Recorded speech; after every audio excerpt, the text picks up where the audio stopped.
আসসালামু আলাইকুম। আজকে আমরা কথা বলবো একটা সুন্দর একটা টপিকস নিয়ে, যে হাইপোস্পিডিয়াস হলে আসলে আমরা কখন অপারেশন করব। যাদের হাইপোস্পিডিয়ার সমস্যা আছে তারা অনেকেই চিন্তা করেন যে আমার বাচ্চার এই সমস্যাটা কোন বয়সে অপারেশন করলে ঠিক হবে।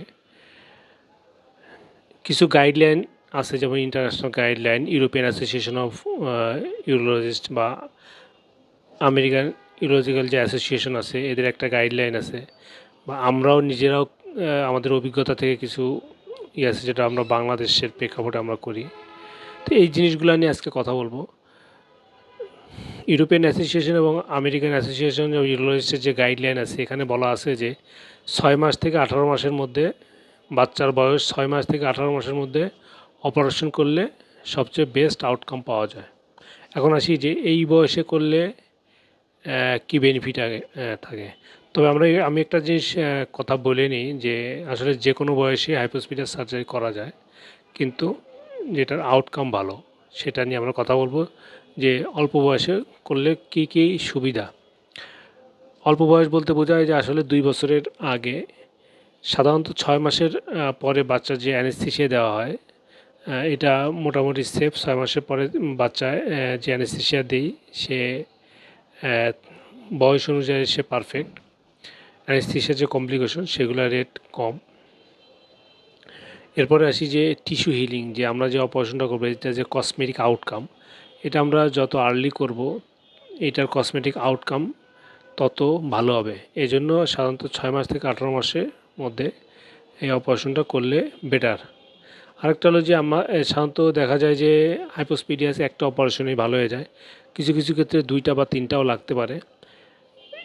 যদি আমাদের এই অপারেশন 2টা বা 3টা যে ক্ষেত্রে লাগে, সেক্ষেত্রে যদি এই অপারেশনগুলো আমরা 3 বছরের মধ্যে কমপ্লিট করতে পারি, তাহলে দেখা যাবে যে তার স্মৃতিতে এই জিনিসটা থাকবে না। স্মৃতি মানে কি, আমাদের যে জিনিসগুলো মেমোরিতে থাকে সেগুলো সাধারণত 3 বছরের পরের জিনিসগুলো আমরা মেমোরিতে রাখতে পারি। যদি এর আগে আমাদের অপারেশনটা কমপ্লিট হয়ে যায়, তাহলে কিন্তু আমাদের যে বাচ্চার, তার যে একটা হাইপোস্পিডিয়ার সমস্যা ছিল, সে কিন্তু সেটা জানবেও না। আরেকটা হচ্ছে যে মেন্টাল স্ট্রেস। যার হাইপোস্পিডিয়াস আছে, সে যদি জানে যে তার হাইপোস্পিডিয়াস, সে কিন্তু নিজেকে মনে করবে যে আমি অন্যদের থেকে আলাদা, আমার সমস্যা আছে। এই যে স্ট্রেস, এই স্ট্রেসটা কিন্তু তার পড়বে না, কারণ সে যদি তার যদি 3 বছর আগে অপারেশন করা হয়, সে কিন্তু জানতে পারবে না যে তার একটা হাইপোস্পিডিয়ার সমস্যা ছিল। আমরা আমাদের অভিজ্ঞতা থেকে দেখেছি যে আমাদের দেশের প্রেক্ষাপটে এটা সাধারণত 2 থেকে 3 বছর এই সময়টা করলে বেটার আউটকাম পাওয়া যায়। কারণ এই ক্ষেত্রে দেখা যায় যে আমাদের যে মায়েরা আছে, 6 মাসের দিকে বা 1 বছর দিয়ে করাইলে দেখা যায় যে তারা বাচ্চার যেভাবে রাখতে হয় সেভাবে অত ভালো করে বুঝে না। বিদেশে বা ডেভেলপড কান্ট্রিতে তাদের ইগুলা নার্সিংটা বেটার থাকে, এজন্য ওই বয়সে করাইলেও দেখা যায় যে তাদের আউটকাম ভালো। তবে কসমেটিক্যালি আপনি যত আর্লি করাবেন, ততই বেটার কসমেটিক্যাল আউটকাম আসবে। এরপরে আসি যে আমরা যদি অ্যাডাল্টে করি বা পূর্ণবয়স্ক, তাহলে কি কি সমস্যা হতে পারে। যে কোনো বয়সেই করা যায়, কিন্তু যদি অ্যাডাল্টে করি তাহলে কিছু প্রবলেম যেটা হবে সেটা হলো যে তার পেনিসটা ইরেকশন হবে। দেখা গেল যে আমরা অপারেশন করলাম, সেলাই দিলাম, তার পেনিসটা যখন ইরেকশন হবে, যখন শক্ত হবে, তখন দেখা যায় যে সেলাইগুলো লুজ হয়ে যেতে পারে, ছিঁড়ে যেতে পারে। কারণ আমরা যে সেলাইগুলো দিই, এটা খুব ছোট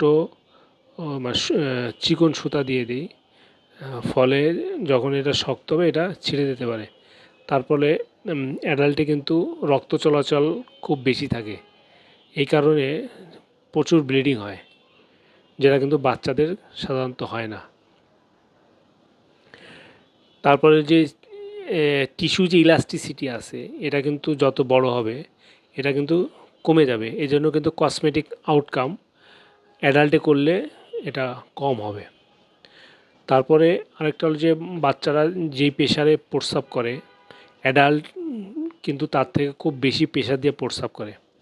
এই জন্য দেখা গেলো হাইপোস্পিরাস অপারেশন হয়েছে, যে আমরা সেলাই দিয়েছি, কিন্তু সে যখন প্রস্রাব করবে খুব বেশি ফোর্স দেওয়া করবে, তখন কিন্তু সেলাই ফেটে যেতে পারে।